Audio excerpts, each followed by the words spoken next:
السلام علیکم مائی YouTube family, تو کیسے ہیں آپ سب؟ میں ہوں آپ کی ہوسٹ ماریا علی۔ تو میں لے کے آئی ہوں ہماری بہت سی پیاری سی رائٹر عظمیٰ مجاہد کے ناول محبت کا ستارہ سیزن 2 کے ایپیسوڈ 17۔ اس ایپیسوڈ میں ہم اس ماضی کے بارے میں بات کریں گے جو زرکاشا کے اباؤٹ ہے اور جو سعدی نے چھپائے رکھا اور اب اس رات سے پردہ اٹھنے والا ہے۔ تو چلیے سٹارٹ کرتے ہیں۔ حریر اور اذلان حیرت سے اس کی بات سن رہے تھے۔ ماضی: اس دن وہ آف ڈیوٹی تھا جب بشریٰ کمال آپس زدہ سی اس کے پاس آئی تھی۔ پر مام کچھ بتائیں تو صحیح، ہوا کیا ہے؟ وہ حیرت زدہ سائنے دیکھے جا رہا تھا جب بشریٰ کمال نے اس سے ہاسپٹل چلنے کی التجا کی۔ وہاں پہنچتے اس کا ٹیمپر ہائی ہوا تھا۔ مام، یہ کیا مذاق ہے؟ آپ نے اس لڑکی کی مدد کے لیے مجھے بلایا ہے جس سے میں بے انتہا نفرت کرتا ہوں؟ سعدی کا غصہ عالیہ کو دیکھ کر پھوٹا تھا۔ میں جانتی ہوں سعدی، لیکن بیٹا انسانیت کے ناطے ہی اس کی ہیلپ کر دو۔ وہ اس حالت میں کہاں جائے گی بیٹا؟ بشریٰ کمال نے اس کا ہاتھ تھاما۔ سعدی کی پیشانی پر پڑتے بلوں میں اضافہ ہوا تھا۔ یہ ہمارا مسئلہ نہیں ہے مام، آپ کو اس کے ہسبینڈ کو انفارم کریں یا آنٹی کو انگلینڈ سے کال کر کے بلا لیں۔ I can't take this shit یار۔ سعدی کمال کا ڈاکٹرز فیملی میں معزز عہدہ تھا۔ وہ بھلا کیوں ایک ایسے کیس میں ہاتھ ڈالتا جہاں پیشنٹ کی فیملی ہی غائب تھی؟ سعدی، تمہاری سفارش سے اگر عالیہ اور اس کے بچے کی جان بچ جائے گی تو بیٹا یہ نیکی کا کام ہوا نا۔ اور سوچو اگر 5 سال پہلے یہی سچویشن نویرا کو پیش آتی تو؟ عالیہ نے اس کا ویک پوائنٹ ٹارگٹ کیا تھا۔ تو بھی میں یہ بھول نہیں سکتا تھا نویرا کو اس سچویشن سے دوچار کرنے والی آپ اور آپ کی لاڈلی بھانجی تھے۔ سعدی غصے سے کہتے وہاں سے نکلنے لگا جب بشریٰ کمال نے اس کا ہاتھ تھامتے اپنے سر پر ہاتھ رکھا تھا۔ تمہیں میری قسم سعدی، اپنی ماں کے لفظوں کو مت موڑو۔ میں نے عالیہ سے وعدہ کیا ہے کہ تم اس کے بچے اور اس کی زندگی کے لیے اپنی ہر کوشش کرو گے۔ ایک دستخط ہی تو کرنا ہے تمہیں ہاسپٹل کی فائل میں بیٹا۔ اور عالیہ جن مصائب سے دوچار ہے ہم ان پر بیٹھ کر بات کرتے ہیں بیٹا، لیکن اس وقت یہاں کوئی دشمن بھی ہوتا تو بھی تمہارا فرض ہے نا کہ اسے بچانا۔ بشریٰ کمال نے ایموشنلی بلیک میل کیا تھا۔ ساتھ ہی ریسیپشن کی طرف بڑھتے پیشنٹ فائل مانگنے لگا تھا اور غصے میں جہاں دل گیا الٹے سیدھے سائن کرتے فائل بشریٰ کمال کو تھمائی تھی اور وہاں سے واک آؤٹ کر گیا تھا۔ یہ بچے کے کیا لگتے ہیں؟ ریسیپشن پر موجود لڑکی اس کے غصے سے خائف ہوتے ہوئے باقی کا فارمل فارم فل کرنے لگی تھی۔ باپ ہیں یہ بچے کے۔ بشریٰ کمال نے عالیہ کی بات رکھنے کو بنا سوچے سمجھے ہی سعدین کمال کا وہ حوالہ دے دیا جسے وہ خود بھی انجان تھا، اور اس چیز کا خلاصہ ٹھیک 2 دن بعد ہوا جب ہاسپٹل سے اسے کال آئی تھی: مسٹر سعدین، آپ کی وائف بچے کو بیبی کو یہیں چھوڑ کر چلی گئی ہیں بنا ہاسپٹل کے ڈیوز کلیئر کیا۔ ہاسپٹل کی کال نے اس کا دماغ چکرا کر رکھ دیا تھا۔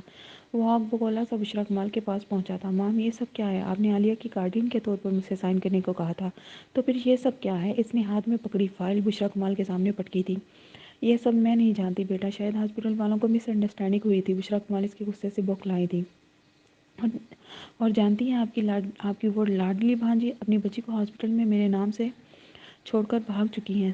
سچ سک گرل شی از، او مائی گاڈ۔ سعدی نے پاس پڑے اسٹول کو ٹھوکر ماری تھی۔ اوہ، اب کیا ہوگا؟ تم ایسا کرو، اس بچی کو کسی یتیم خانے میں پھینک دو۔ اور بشریٰ کمال اسے کئی اہم مشوروں سے نوازنے لگی تھی اور سعدین یہی کرنے والا تھا جب بچی دیکھ بشریٰ کمال پھر سے ٹریک بدل گئی تھی۔ سعدین، جس ولدیت میں تمہارا نام درج ہے، ہاسپٹلز کی بل تک میں تمہارا نام ہے، اگر تم اسے چائلڈ ہوم میں دو گے تو یہ پولیس کی کارروائی اور سب کچھ کلیئر کرنے میں بار بار تمہارا نام آئے گا بیٹا۔ تم زمانے کو کیا جواب دو گے؟ بشریٰ کمال کی بات سنتے اسے شاک لگا تھا۔ بھاڑ میں کیا زمانہ مام، میں کسی اور کی بچی کی رسپانسبلٹی کیوں لوں اپنے سر؟ آخر آپ کو سمجھ کیوں نہیں آ رہی میری بات؟ سعدی کا غصہ آسمان کو چھو رہا تھا۔ تم نہ رسپانسبلٹی سعدی میں پال لوں گی اس بچی کو، لیکن غلطی سے ہی صحیح۔ جب اس بچی کا نام تم سے جڑ گیا ہے تو تم اپنے لیے مزید مسائل کھڑے مت کرو بیٹا۔ میں نہیں چاہتی نویرا اور تمہارے درمیان کوئی بے اعتبار گڑی آن ٹھہرے اور میرے بیٹے کی خوشیوں کا شیرازہ بکھر جائے۔ بشریٰ کمال مہارت سے اس کی ریپوٹیشن اور اس کی لائف کے ٹریزر پر انگلی رکھ کے بیٹھی تھی۔ نو مام، آئی کانٹ۔ سعدین کمال جتنا سوچ رہا تھا اتنا ہی اس کا دماغ اسے اس جال میں پھنسنے سے روک رہا تھا، لیکن بشریٰ کمال نے فاطمہ کا واسطہ دے کر اس کی بولتی بند کرا دی تھی۔ عالیہ بشریٰ کمال کی بھانجی تھی، ان کا سگا خون، تو بھلا کیسے وہ اس کی بیٹی کو یتیم خانے میں پلنے کے لیے چھوڑ دیتی؟ انہوں نے سعدین سے وعدہ کیا تھا جیسے ہی عالیہ کے بارے میں کچھ معلوم ہوگا وہ فوراً یہ بچی اس کے حوالے کر دیتی۔ انہوں نے سعدین سے وعدہ کیا تھا جیسے ہی عالیہ کے بارے میں کچھ معلوم ہوگا وہ فوراً یہ بچی اس کے حوالے کر دیں گی اور سب کو سچ بتا دیں گی۔ پر اس سچ کی کٹھنائیوں میں مزید دشواری تب آئی جب عالیہ کی سیکنڈ میرج کی خبر ملی جو اس نے انگلینڈ میں رہتے ماں باپ کی منشا سے کی تھی اور اب اس کے پاکستان واپس آنے کے چانسز نہیں تھے۔ تبھی سعدین نے بھی یہاں سے جانے کا فیصلہ کیا تھا، پر زرکاشا کے نام سے جڑے اپنے نام کو ہٹانا اتنا آسان نہیں تھا۔ تم نے اتنی بڑی بات چھپا لی ہم سے، سعدیہ اذلان نے تعصب سے اسے دیکھا تھا۔ میں بری طرح الجھ چکا تھا مام اور اپنی فیملی کے درمیان، جبکہ انہوں نے مجھے قسم دی تھی جب تک عالیہ واپس نہیں آتی میں اس چیپٹر کا خلاصہ نہ کروں، کہیں ڈیڈ اور آغا جان حقیقت جان کر زرکاشا کو اس گھر سے نکالنے کی بات نہ کریں۔ But now it's quite difficult to take it as a secret. جس طرح سے عمر زرکاشا کو لے کر پوزیسو ہو رہا ہے، ہمارے لیے یہ ضروری ہے کہ ہم اس چیز کا خلاصہ کریں۔ And the more important thing is کہ عالیہ بھی واپس آ چکی ہے۔ سعدین کمال کے لب و لہجے میں کسی بوجھ کے سرکنے کا گمان تھا۔ تمہیں کیا لگتا ہے سعدی، ایک 20 سال کی بچی کے لیے یہ سب سہل کرنا آسان ہوگا؟ تمہیں نہیں لگتا ہے تمہاری صدا کی بیوقوفیوں والی عادت میں سب سے بڑا نقصان زرکاشا کا ہوا ہے؟ How it will works on her. آج تک نویرا کے لیے اس کا اسٹیپ مدر کا ریلیشن بہت بہم تھا۔ وہ ابھی تک نویرا کے گریز کو سمجھ نہیں پاتی، اور آج تم اس پر یہ گاز گرانے جا رہے ہو کہ وہ اس خاندان کا حصہ ہی نہیں ہے۔ اذلان جتنا شوق تھا اتنے ہی غصے سے چلایا تھا۔ حریم نے بھی اس کا یہ روپ پہلی بار دیکھا تھا، پر حقیقت یہی تھی کہ بھلے زرکاشا کا سعدی سے کوئی تعلق نہیں تھا، نہ اس خاندان سے، لیکن اس نے تو ہمیشہ اسے بیٹیوں کی طرح ہی چاہا تھا۔ اس میں کوئی مبالغہ نہیں تھا کہ زرکاشا عالیہ کی بیٹی ہے، یہ جان کر انہیں فرق نہیں پڑا تھا کیونکہ اس کی تربیت جو ان کے ہاتھوں میں ہوئی تھی، لیکن آج نہیں تو کل اس چیز کا خلاصہ ہونا ضروری تھا۔ اور ہم لوگوں کو تو یہاں تک بھی شک ہے کہ فاطمہ کو بھی عالیہ نے ہی کڈنیپ کرایا ہوگا تاکہ وہ اچھے دکھنے کو یہاں اپنی جگہ واپس سے بنا سکے۔ سعدی نے منہ بسورتے ہوئے کہا تو نویرا اذلان کو دیکھنے لگی، آیا وہ یہاں پر اپنی کیا رائے دینے والا ہے؟ سعدی، یہ تم بیوقوف ہو سکتی ہو جو مام اور عالیہ کے ٹریپ میں آ سکتے ہو، ہم نہیں۔ نہ تو کبھی اس گھر کے مکینوں نے اس جیسی تیز لڑکی کو اپنا سمجھا ہے، نہ سمجھے کہ تم بھی یہ اچھے سے جانتے ہو۔ پتہ نہیں کیوں اتنی بیوقوفیاں کرتے ہو، کم آن، آئی مین کیوں نہ۔ اذلان نے سارے حالات کو قصوروار سعدین کو ٹھہرایا تھا، تبھی وہ پیر پٹکتے وہاں سے نکل گیا تھا۔ دیکھو نویرا، جب بچہ اس دنیا میں آتا ہے وہ نہیں جانتا کہ وہ کافر ہے یا مسلمان، وہ اچھے گھر کا ہے، مکین بنے گا یا برے کا، وہ کیسا ہوگا، اس کی ذمہ داری اس کی تربیت کرنے والوں پر آتی ہے۔ اور مجھے فخر ہے زرکاشا کو میں نے پالا ہے۔ یقین مانو مجھے اس چیز سے قطرہ برابر فرق نہیں پڑا کہ وہ عالیہ کی بیٹی ہے، ورنہ تو اس چلاک لڑکی سازشوں کو میں نے بھی اتنا سہل کیا جتنا تم لوگوں نے۔ پر میرے خیال سے زرکاشا سے اس بات پر نفرت کرنا کہ وہ عالیہ کی بیٹی ہے، از ٹوٹلی انہیبیولیٹڈ۔ حریرہ نے نویرا کا ہاتھ تھامے بچوں کے مانند اسے سمجھایا تھا، جبکہ نویرا گمسم سی ہو کے رہ گئی تھی۔ آج تک دوسراہٹ کے سانس نے اسے زرکاشا سے دور رکھا تھا، پر جس بات کا وجود نہیں تھا اس کو لے کر وہ کیسے ایک معصوم لڑکی سے نفرت کر سکتی تھی؟ اس کے اور سعدین کے درمیان کی دوریاں بنی تھی، اس کی وجہ عالیہ تھی، زرکاشا کا بے سر وجود نہیں۔ وہ بیڈ پر نوٹس پلائی بیٹھی تھی، جبکہ نظروں کے سامنے اس شخص کا خفا خفا سا چہرہ گھوم رہا تھا۔ جانے کیوں اس کا دل ان احساسات اور جذبات سے عاری تھا جن کا پرچار عمر آگاہ کرتا تھا۔ اس کے سیل پر ہوتی رنگ نے اس کی سوچوں کے تسلسل کو توڑا تھا، دل بے اختیار دھڑکا تھا۔ جہاں عمر آگاہ نام اور نمبر جگمگا رہا تھا، وہ اسے اگنور کرنا چاہتی تھی، پر وہ ایسا کرتی تو یقیناً صاحب بہادر جہان آن ٹپکتے اور ایک بار پھر سے اسے ہی سولی پر لٹکایا جاتا۔ اس نے سامنے گھڑی کی طرف نگاہ کی، ابھی صرف رات کے 8 بجے تھے، وہ سونے کا بہانہ بھی نہیں کر سکتی تھی۔ ہیلو، زرکاشا کی آواز اتنی مدھم تھی کہ خود بھی نہیں سن پائی تھی، جبکہ دوسری طرف عمر آگاہ اتنی سی آواز پر ہی جی اٹھا تھا۔ کیسی ہو؟ پڑھ تو نہیں رہی تھی؟ عمر کے اندر انداز سے چھلکتا تفکر اسے ایک پل کو عمر آگاہ کے بیمار کرنے لگا تھا، پر جلد ہی اس نے خود پر قابو پایا۔ جی کل وہ اناٹومی کا ٹیسٹ ہے تو زیادہ وقت نہیں لوں گا زرکاشا، بس ایک بات پوچھنی تھی۔ آپ جو عمر آگاہ اچھے سے جانتا ہے، کل اس کا اناٹومی کا ایگزام نہیں، پر اس کے جھوٹ پر دل محسوس کے رہ گیا تھا۔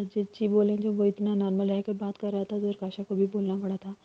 ڈو یو مس می؟ عمر کی گمبھیر آواز سرگوشی میں ڈھلی تو زرکاشا کی دھڑکنوں میں ادم سا مچا تھا، پر لب خاموش تھے تو دوسری طرف ایک جان لیوا انتظار کی گھڑیاں گنی جا رہی تھیں۔ زرکاشا، آر یو دیئر؟ خاموشی کا دورانیہ بنیا تو عمر کو خود ہی بولنا پڑا تھا۔ مجھے نیند آ رہی ہے، اللہ حافظ۔ وہ جھٹ سے کال بند کرتے سیل کو کرے دھکیل کی جیسے وہ کوئی چوت ہو، پر حیرت ہی سیل پھر سے نہیں بجا تھا۔ کتنی دیر لاشعوری طور پر وہ اس کی کال کا انتظار کرتی رہی، پر سیل چپ ہو کے رہ گیا تھا۔ کتابوں میں اس کا دل پوری طرح چٹ ہو گیا تھا اور سب کچھ سمیٹ کر ایک طرف رکھتے لیٹ گئی تھی۔ عمر آگا نے اس کی زندگی کا سکون پوری طرح سے چھین لیا تھا، اور اس کے ساتھ منسوب ہونے کے بعد سے تو وہ سکون نامی چڑیا دیکھنے کو ترس چکی تھی۔ آنکھیں بند کی تو ہلکی بیئرڈ والی چبن گلابی انابی ہونٹوں کا لمس اپنی آنکھوں پر محسوس کیا تو جھٹ سے آنکھیں کھول دی تھی۔ ایک سنسنی سی پورے وجود میں دوڑی تھی وہ منظر جب وہ گاڑی میں اس کے بے حد قریب تھا۔ اس نے کروٹ بدلی تو اس شخص کی آواز نے پیچھا کیا، بہت جلد میں آپ کو پورے سماج سے لڑ کر اپنے پاس لے آؤں گا زرکاشا، بھی مجھے فرصت سے آپ کو اس دل پر رقم ہوتی ہے آپ کی محبت کی داستان سنانی ہے۔ عمر کی باتیں یاد آئیں تو بستر سے اٹھ بیٹھی، سکون ایک پل کو میسر نہیں تھا۔ جب بھر سے اترتے ڈریسنگ روم کا رخ کیا اور نائٹ ٹراؤزر شرٹ اٹھائے واش روم کی جانب بڑھے، خود کو مصروف رکھنے کے لیے بے وجہ روم میں گئی چیزوں سے چھڑکانے کی پر سب بیکار تھا۔ تبھی انڈور اوپن کیے، ٹیرس پر آ رکی تھی جہاں سرد ہوا کے جھونکے نے ہوا میں بھری بارش کی ہلکی ہلکی نمی کے ساتھ کا استقبال کیا تھا۔ وہاں کے مدے ٹیرس کی دیوار کے ساتھ لگی خود کو پوری طرح ریلیکس کر رہی تھی، پر کچھ عجیب سا تھا جو اسے آنکھیں کھولنے پر مجبور کر گیا، اور سامنے ٹھہرے شخص کو دیکھ کر بے ساختہ اس کے لبوں سے چیخ نکلی، پر وہ نرمی سے اس کے ہونٹوں پر اپنا ہاتھ رکھ گیا تھا۔ زرکاشا کا وجود کانپ رہا تھا، تبھی وہ اسے باہوں کا احسار دیتے خود سے لگا گیا۔ مجھے پتا تھا آپ کو نیند نہیں آ رہی زرکشا، کیونکہ مجھے بے سکون رکھ کر آپ کیسے سو سکتی ہیں؟ مراغا نے اس کے لبوں سے ہاتھ سرکاتے انگلیوں کی پور سے اس کے رخساروں کو چھوا تھا۔ زرکشا لرزتی پلکوں کی جھالک گرا گئی، کیونکہ اس شخص نے ان دونوں کے درمیان انچ بھر کا فاصلہ بھی نہیں رکھا تھا۔ اندر چلیں، باہر کی سردی برداشت سے باہر ہے، اتنی بے احتیاطی بھی اچھی نہیں ہے، ایٹ لیسٹ اس گھر کے مکینوں کو آپ کا خیال رکھنا چاہیے۔ وہ کیسے بھول سکتے ہیں آپ یہاں مراغا کی امانت ہے؟ عمر کے انداز اپنے ہی گھر والوں کا ذکر کرتے ہوئے اتنی اجنبیت تھی جیسے کسی اور کا ذکر کر کیا ہو، اور ایک ہاتھ اپنے ہاتھ میں دبائے ضرور ہاتھ اس کی کمر کے گرد لپیٹے ہوئے اس کے روم کی طرف بڑھا، تو زرکشا کا دل چاہا وہ اس شخص کو پیچھے دھکیل دے۔ وہ آخر کیوں تھی اتنی کمزور جو اس پر اتنا تسلط جماتا تھا، اور وہ بے بس ہو کے رہ جاتی تھی۔ روم میں آتے ہی عمر نے ہیٹر آن کیا۔ اس کا اتنا کیئرنگ انداز دیکھ کر زرکشا کچھ بول نہیں پا رہی تھی۔ کھانے میں کیا بنایا تھا آج؟ آپ کی ساس محترمہ نے، وہ اس کا ہاتھ تھامے مصروف سے انداز میں اسے ہیٹر کے پاس بٹھاتے بولا، اور خود بھی اس کے برابر بیٹھا۔ عمر کا انداز اتنا نارمل تھا کہ زرکشا کو اس کے نارمل ہونے کا گمان گزرا تھا۔ زرکشا اس کی کرپاتے اٹھ کھڑی ہوئی تھی، عمر کا چہرہ ایک دم سپاٹ ہوا تھا۔ واپس بیٹھ جائیے زرکشا۔ عمر کی آواز اب کے بہت روڈ تھی۔ زرکشا نے بے چارگی سے خود کو اور سامنے جلتی آگ کو دیکھا تھا۔ آپ یہاں کیوں آئے؟ اگر ہیری مما اور زلان بابا نے آپ کو یہاں دیکھ لیا تو انہیں بہت غصہ آئے گا۔ زرکشا کو مناسب نہیں لگا تھا گناہگاری ظاہر کرنا، جبکہ عمر آگا شاخ بھی تو رہ گیا تھا، اپنی جگہ سے اٹھتے اس کے مقابل ہوا تھا۔ شاید آپ بھول رہی ہیں، اس وقت میں ہر خوف کو پس پوش ڈال کر یہاں کھڑا ہوں، کیونکہ یہ حقیقت پورے گھر پر واضح ہو چکی ہے that we are in a relationship۔ then کوئی کیوں اعتراض کرے گا؟ اسے شانوں سے تھامے اپنے پاس کر گیا تھا۔ زرکشا اس کی گریپ میں کسمس آئی تھی۔ زرکشا ڈونٹ ڈو دیٹ۔ عمر اس کی حرکت سے نالا سے وار کرنے لگا تھا۔ کیوں نہ کروں میں اپنا بچاؤ؟ مجھے برا لگتا ہے آپ کا یوں پاس آنا۔ زرکشا نے کھری کھوٹی چھپائے بغیر کہا، تو عمر اسے دیکھ کر رہ گیا تھا، اور پھر اسے کلائی سے تھامے اپنے ساتھ گھسیٹا۔ اس کے شانے پر مجھے شال ڈھلک کر نیچے جا گری تھی، اور ایک جھٹکے سے اسے بیڈ پر دھکیلتے ہوئے اس پر جھکا تھا۔ بیبی پنک کیٹیز کے ٹراؤزر شرٹ میں ملبوس زرکشا کی جان اٹکی تھی۔ عمر آگا کی حرکت پر کیا کہا آپ نے؟ برا لگتا ہے آپ کو میرا پاس آنا؟ عمر نے اس کے چہرے پر کٹادہ لٹوں کو انگلیوں سے سہلاتے ہوئے پوچھا، تو زرکشا کی آنکھیں فوراً نم ہوئی تھی جب بھی عمر نے اس کی آنکھوں سے فوراً میں اس نمی کو چنا تھا۔ مجھے یہ پسند نہیں اس طرح آپ کا رونا۔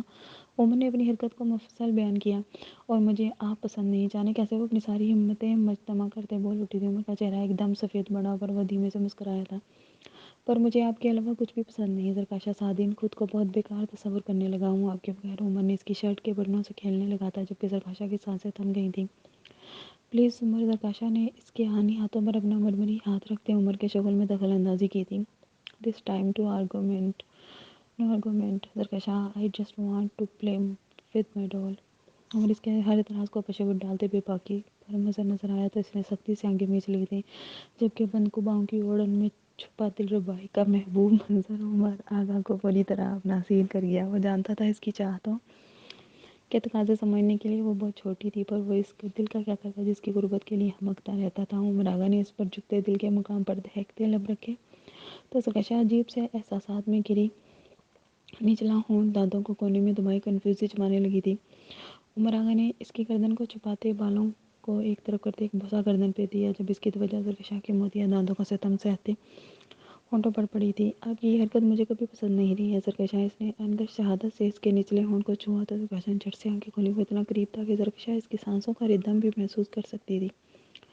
اور مجھے آپ کی کوئی بھی حرکت پسند نہیں ہے عمر آغا، وہ پرنم آواز میں بولتی اپنے اوپر جھک کے عمر کے سینے پر ہاتھ مارتے اسے پیچھے ہٹانا چاہتی تھی، جبکہ عمر اس کی بیچارگی دیکھ مسکرایا تھا، اور وہ کیا نازک جان اس سے مقابلہ کرتی۔ تبھی اسے سفید دیتے اس کے ماتھے پر بوسہ رقم کرتے خود ہی پیچھے ہٹ گیا تھا، اور میں ایسا کیا کروں جو آپ کو پسند آ جاؤں؟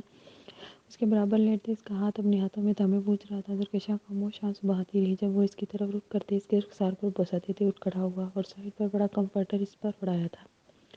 گڈ نائٹ، صبح بات ہوگی۔ زرکشا کی سانس جو اس کے دور جانے پر بحال ہوتی، اگلی بات سنتے کلس کر رہ گئی تھی۔ جبکہ وہ اس کی بیک سائڈ کا بلا بند کرتے باقی کی تمام روشنیاں گل کے باہر نکل گیا تھا۔ وہ دبے قدموں نیچے کی طرف بڑھ رہا تھا جب اسلام کے کمرے سے آتی آوازوں نے اس کے قدم روکے تھے۔ پرکاشا شادی چاچو کی بیٹی نہیں تھی، یہ انکشاف سے پوری طرح ہلا گیا تھا۔ وہ جو سمجھ رہا تھا کہ وہ کوئی ڈھونگ کر رہے ہیں عمر کو پیچھے ہٹانے کے لیے، وہ ڈھونگ نہیں سچ تھا، بلکہ عالیہ جس سے وہ بخوبی واقف ہی تھا اور اکثر مختلف موضوع پر ان کا ذکر سنا تھا، اسے جان کر بہت برا لگ رہا تھا۔ وہ گمسم ٹھہرا تھا جبھی دروازہ کھلا تھا اور سعدی نے باہر قدم رکھا تھا۔ اسے دیکھ کر وہ چونکا، یقیناً رات کے اس پہر اس کی موجودگی سوالیہ تھی، پر اس کی ضد سے جو واقف تھے تبھی سر چٹکتے اپنے پورشن کی طرف بڑھ گیا تھا، جبکہ عمر نے بھی واپسی کو قدم اٹھائے تھے، لیکن ایک نئے فیصلے کے ساتھ۔ اگر درخشاں کو یہ سب معلوم پڑا تو یقیناً وہ بہت ہرٹ ہوگی۔ تبھی وہ اس کے روم میں آیا، درخشاں اسے دوبارہ دیکھ سہمی تھی۔ جاری ہے۔ تو کیسی لگی آپ کو آج کی ایپیسوڈ؟ تو آپ کو کیا لگتا ہے کہ اب یہ جناب عمر آغا کیا کرنے والے ہیں؟ کمنٹ میں ضرور بتائیے گا کہ وہ کیا کرنے والے ہیں۔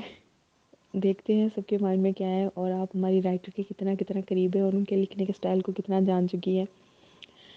تو ہمارے چینل کو سبسکرائب کرنا مت بھولیے گا، ویڈیو کو بھی لائک کریے، کمنٹ میں اپنی فیڈ بیک کرتے رہا کریں، اور ہو سکے تو ویڈیو کو شیئر بھی کر دیا کریں، اچھا لگتا ہے۔ اوکے جی، ملتے ہیں نیکسٹ ویڈیو میں۔ اللہ حافظ۔